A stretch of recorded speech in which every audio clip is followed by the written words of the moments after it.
सबैलाई good morning है, जसको नाम नलिए पनि good morning to everyone. Okay, so हामीले गोलुलाई इग्नोर गरेका छैन, किन गर्नु गोलु हैन। ल स्टार्ट गरौँ है त, अशोकले स्टार्ट गरौँ भन्नुभएको छ। ल हामीले फरेस्ट इकोसिस्टममा चाहिँ प्रोड्युसर्सहरू के हुन्छन् भनेर भनिसकेका छौँ। त्यसपछि आएर अब हामीले चाहिँ यहाँनिर कन्ज्युमर्सको कुरा गर्छौँ। अब सेम हामीले पोन इकोसिस्टममा जसरी एक्जाम्पल्सहरू दिएको थियौँ, त्यसमा चाहिँ जसरी चाहिँ हामीले चाहिँ टाइपिङहरू गरेको थियौँ कन्ज्युमर्सहरूको, सेम वेमा हामी चाहिँ यहाँनिर टाइपिङहरू गर्छौँ। एक्जाम्पल दिँदाखेरि चाहिँ अलिकति तपाईँले चाहिँ ध्यान दिनुपर्ने हुन्छ है। एक्जाम्पल दिँदाखेरि के ध्यान दिनुपर्ने हुन्छ त भन्दाखेरि, जस्तै मैले पोन इकोसिस्टममा तपाईँले त्यहाँ भएको कार्निभोर्सको नाम भन्नुहोस् भनेर भन्यो भने चाहिँ तपाईँले व्हेल भन्न पाउनुहुन्न नि त। त्यो एउटा चाहिँ फ्रेस वाटर इकोसिस्टम हो, सानो वाटर बडिज हुन्छ। अब फरेस्ट इकोसिस्टममा पनि तपाईँले त्यहाँनिर चाहिँ अब कार्निभोर्सको इक्जाम्पल दिनुहोस् भनेर भन्यो भने चाहिँ तपाईँले यहाँनिर पनि व्हेल भनेर लेख्न पाउनुहुन्न हैन। अनि एकदम हुन्छ नि त्यो पहिला जमानाको डाइनासोर्स भनेर लेख्न पाउनुहुन्न है। सो अलिकति केयरफुल भएर चाहिँ तपाईँले यसको आन्सर गर्नुपर्ने हुन्छ है त। Okay, so interconnected food chain, yes interconnected food chains भन्यो भने Golu this is the food web है, तपाईँ राइट हुनुभयो। ओके, ल इकोसिस्टम इम्पोर्टेन्ट छ कि छैन भनेर सोधिराख्नु भएको छ। तपाईँहरूको ब्रिज कोर्सको बुकमा हेर्नुभयो भने त्यसमा इकोसिस्टम छ है। इभन तपाईँले चाहिँ सरी 11 क्लासमा बोटनी पढ्नुभयो भने इकोसिस्टम पढ्नुपर्छ। अनि त्यसपछि आएर त्यो जुन इकोसिस्टम हुन्छ नि, त्यो इकोसिस्टम तपाईँले पछि गएर एमबिबिएस इन्ट्रान्स गर्नुहुन्छ नि, त्यो एमबिबिएस इन्ट्रान्समा पनि इम्पोर्टेन्ट छ। 5 मार्क्स त इकोसिस्टमबाट नै आउँछ के। त्यही भएर चाहिँ यसलाई चाहिँ तपाईँहरूलाई चाहिँ ब्रिज कोर्समा पढाइदिएर अनि 11मा चाहिँ त्यसलाई चाहिँ फर्मुलियर मात्र बनाउन खोज्या हो नि त है। ठिक छ। Lokraj, I am not ignoring you, just तपाईँहरूको नामहरू चाहिँ स्क्रोल हुँदाखेरि म पढ्न पाउँदिनँ है तपाईँहरूको नामहरू। ओके, ल इन्ट्रान्समा चाहिँ कहिलेकाहीँ सोध्न सक्छ, सोध्ने भएर नै मैले यहाँनिर राखिदिएको हो कि। ठिक छ। अब यहाँनिर क्रिसले सोध्दै हुनुहुन्छ meiosis takes place in the zoospore, zygospore, ascospore, basidiospore भनेर छ नि। त्यो क्वेसन भनेको चाहिँ म जब एल्गी पढाउँछु त्यो बेला म भन्छु है त, सबै कुराहरू आउँछ नि त हैन। ल दीपकको पनि नाम लिएँ, ल मैले दीपकको नाम लिएँ है, नाम लिनुहोस् भन्ने राख्नु भएको रहेछ। ल हेर्नुहोस् है, प्राइमरी कन्ज्युमरमा अब हामीले चाहिँ फरेस्टको इकोसिस्टममा के राख्न पाउँछौँ त प्राइमरी कन्ज्युमर्समा भनेपछि ग्रासेसहरू खानेहरू के हुन्छन् त त्यहाँनिर। अब फरेस्टमा भनेको त त्यहाँनिर इन्सेक्ट्सहरू पनि हुन्छन्। त्यहाँनिर भनेको चाहिँ हामीले चाहिँ अब भनौँ न राइनोसरसहरू पाउन सक्छौँ, डियरहरू पाउन सक्छौँ है।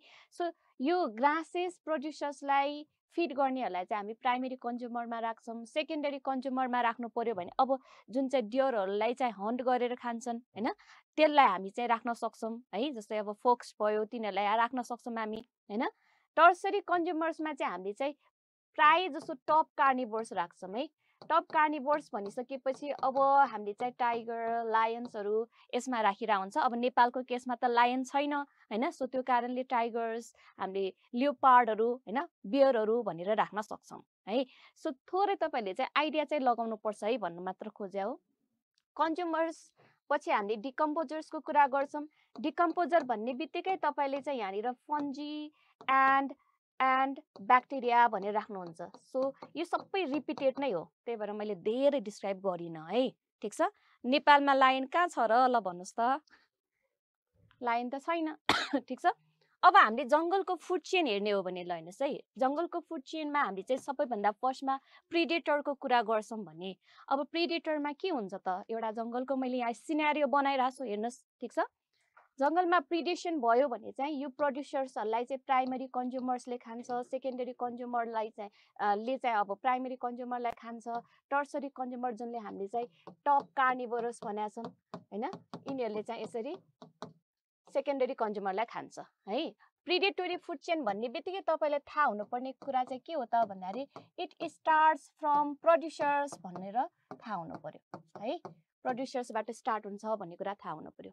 त्यसपछि डेट्रिटस भन्ने बित्तिकै हामीले चाहिँ यहाँनिर डिकम्पोजिङ मटेरियलबाट हुन्छ भनेको थियौँ। अब जसरी पोन्ड इकोसिस्टममा हामीले एक्जाम्पल दिएको थियौँ त्यसरी नै हो है।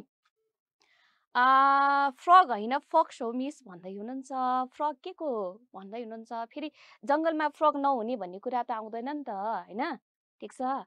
ल okay bacteria in ecosystem act as के हो त भनिराख्नु भएको छ ब्याक्टेरिया भन्ने बित्तिकै डिकम्पोजर भनिहालेँ नि मैले हैन ब्याक्टेरिया फंगस भन्ने बित्तिकै डिकम्पोजर्समा राख्ने हो ल हेर्नुस् है ठीक छ जसले डिकम्पोज गर्छ त्यसमा राख्नु पर्यो हैन अब टर्सरी कन्ज्युमर्स डाइरेक्टली इट भनिरहेछ अब टर्सरी कन्ज्युमर भनेर हामीले टप कार्निभोर्सलाई भनेको हो अब त टप कार्निभोर्सले चाहिँ अब भनौँ न फोक्स नै खानुपर्छ भन्ने त छैन त्यसले चाहिँ हर्बिभोर्स पनि खान सक्छ कहिले चाहिँ हामीलाई हियर डेयरहरू खाइदिन्छन् हैन सो डाइरेक्टली चाहिँ भन्न मिल्दैन एउटा चाहिँ फुड चेनको हामीले चाहिँ एउटा रियाक्सन जस्तो बनाइसकेपछि अनि त्यसपछि हामीले चाहिँ त्यसको पोजिसन डिटरमाइन गर्न सक्छौं है ठीक छ ल ओके अब डेट्रिटसमा यसरी नै हामीले भनेको थियौं अब एउटा फोरेस्टको हामीले हेर्यो भने डेट्रिटसमा चाहिँ यसरी डिकम्पोजर्सहरुले चाहिँ एज अ डेट्रिभोर्सको रूपमा चाहिँ डिकम्पोज गर्छ अनि यो डिकम्पोज गर्ने यो ब्याक्टेरियाहरुलाई चाहिँ फेरि यहाँनिर चाहिँ प्राइमरी डेट्रिटस कन्ज्युमर्सले खाइदिन्छन् जस्तै इन्सेक्टाहरुले खाइदिन्छन्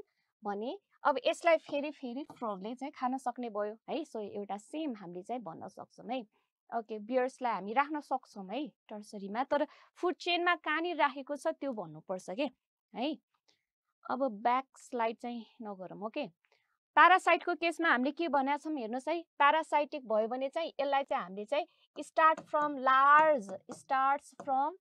लार्ज प्रोड्युसर्स और कन्ज्युमर्स भन्नु पर्यो है जस ठुलो अर्गानिजमबाट स्टार्ट गर्नु पर्यो यहाँ जस्तै हर्बिभोर्समा यहाँनिर चाहिँ हर्बिभोर्स छ या ट्री छ भने ठीक छ या ट्री छ भने ठीक छ त्यसलाई चाहिँ प्यारासाइटहरुले यसरी हैन जस्तै प्यारासाइट डियर केडहरु हुन्छन् यिनीहरुले चाहिँ यिनीहरुलाई अट्याक गर्न सक्छन् एउटा डियरमा चाहिँ मेनी यहाँनिर डियर केडहरु हुन सक्छन् अनि त्यसपछि यसलाई फेरि ब्याक्टेरियाले हाइपर प्यारासाइटले फेरि अट्याक गर्न सक्छ है त्यस्तो भनेको हैन okay energy flow in the ecosystem is भनिराख्नु भएको छ अब इनर्जी फ्लो इन इकोसिस्टम भनेको कस्तो हुन्छ त भन्यो भने हामी चाहिँ इट इज कल्ड द युनिडिरेक्सनल भन्छौं है युनिडिरेक्सनल इनर्जी फ्लो हुँदाखेरि हामीले के देख्छौं त भन्दाखेरि प्रोड्युसर्स टु प्राइमरी कन्ज्युमरमा जान्छ प्राइमरी कन्ज्युमर टु त्यसपछि हामीले चाहिँ केमा गएको देख्छौं त सेकेन्डरीमा सेकेन्डरीदेखि टर्सरीमा गएको देख्छौं सो त्यसलाई चाहिँ हामी युनिडिरेक्सनल भनेर भन्छौं है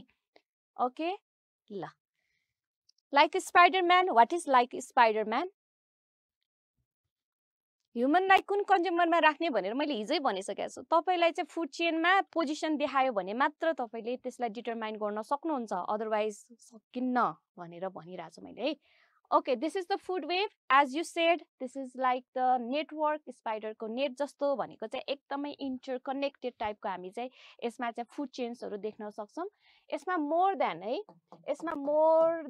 हैन 4 or 5 फुड चेन्सहरु हुन्छन् है र धेरै यसको चाहिँ के हुन्छ त भन्दाखेरि अल्टरनेटिभ फुडहरु हुन्छन् एउटा मात्र हैन धेरै फुडहरु हुन्छन् ल प्रथम जोजल्पा हैन जोजल्पा भन्दै हुनुहुन्छ है मलाई ठीक छ पेनिट्रेसन भनेको हिजो भने हैन पेनिट्रेसन भनेको चाहिँ मैले हिजो भित्र छिर्न सक्ने भनेको छु है भित्र छिर्न सक्ने कन्डिसनलाई हामी पेनिट्रेसन भनेर भन्छौं अब हेर्नुस् इकोलोजिकल पिरामिडको कुरा गर्यो भने हामीले चाहिँ फोरेस्ट इकोसिस्टममा कस्तो टाइपको इकोसिस्टम पाउँछौं के पिरामिड पाउँछौं भनेर भन्यो भने यो चाहिँ नम्बरको आधारमा है पिरामिड अफ नम्बर हो यो नम्बरको आधारमा हेर्यो भने हामीले यहाँनिर चाहिँ यो जुन शेप छ हेर्नुस् है फोरेस्ट इकोसिस्टमको शेप कस्तो हुन्छ त नम्बरको पिरामिड कस्तो हुन्छ त भन्यो भने यसलाई हामी स्पिन्डल भनेर भन्छौं है this is called the spindle ल हेर्नुस् है यसलाई के भनिन्छ स्पिन्डल अब किन स्पिन्डल भयो भन्दाखेरि हेर्नुस् त यहाँनिर जुन चाहिँ प्रोड्युसर्स हुन्छ नि जस्तै एउटा रुख छ भने त्यो एउटा रुखमा चाहिँ